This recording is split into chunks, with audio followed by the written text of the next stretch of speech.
संत नामदेव यांच्या दर्शनासाठी येणाऱ्या भाविक भक्तांना, हजारो भाविक भक्तांच्या दर्शनासाठी तिथे येताना शेकडो किलोमीटर चालत भाविक भक्तांच्या आरोग्याची तपासणी करण्यासाठी मंत्री सहायता निधीमधूनच वैद्यकीय अधिकाऱ्यांची सुद्धा इथे उपस्थित आहे। आपल्या सोबत आता माजी तालुका आरोग्य प्रमुख आपल्या इथे उपस्थित आहेत।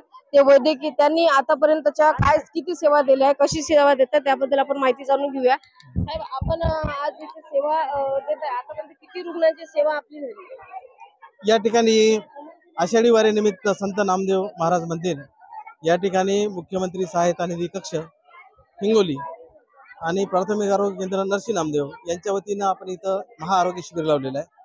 आतापर्यंत दुपारपर्यंत साधारणतः 500 रुग्णांना आपण या ठिकाणी औषध उपचार आणि औषध वाटप केलेलं आहे। आता हे शिबिर अजून 4-5 वाजेपर्यंत चालणार आहे, संध्याकाळी उशिरापर्यंत पण चालू शकते।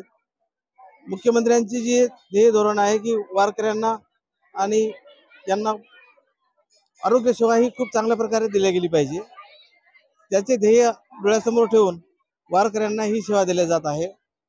आणि वारकरी हे दूरदूरून पायी चालत येतात, त्यांना खूप त्रास होतो बऱ्याच वेळेस।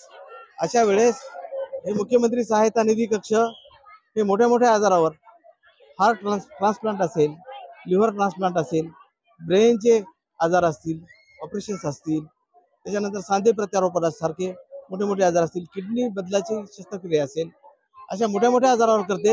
हे करत असतानाच जनसामान्यामध्ये जाऊन लोकांपर्यंत परिणामकारक आरोग्य सेवा पोहोचावी, यामुळे 1 मे 25 पासून हा कक्ष आपल्याकडे सुरू झाला। आणि त्या अनुषंगानं या ठिकाणी आपण आज एक भव्य आरोग्य शिबिर या ठिकाणी आयोजित केलं। सरकार संवेदनशील सरकार आहे, संवेदनशील मुख्यमंत्री आहेत आणि त्यामुळं आपण ह्या सगळे जनमानसापर्यंत ह्या आरोग्य सेवा आपण पोहोचवण्यासाठी प्रयत्न करत आहोत। धन्यवाद। निश्चितच हे जे सरकार आहे अतिशय संवेदनशील सरकार आहे। वारकऱ्यांच्या छोट्या छोट्या आणि वयोवृद्ध येणाऱ्या भाविक भक्तांची सुद्धा जी आहे आपुलकीने जिव्हाळ्याने काळजी घेता यावी यासाठी मुख्यमंत्री आरोग्य सहायता योजना जे सुरू करण्यात आलेले आहे त्यामागचा उद्देश जे आहे आपल्याला साहेब माननीय माजी तालुका आरोग्य अधिकारी यांनी समजावून सांगितलेलाच आहे।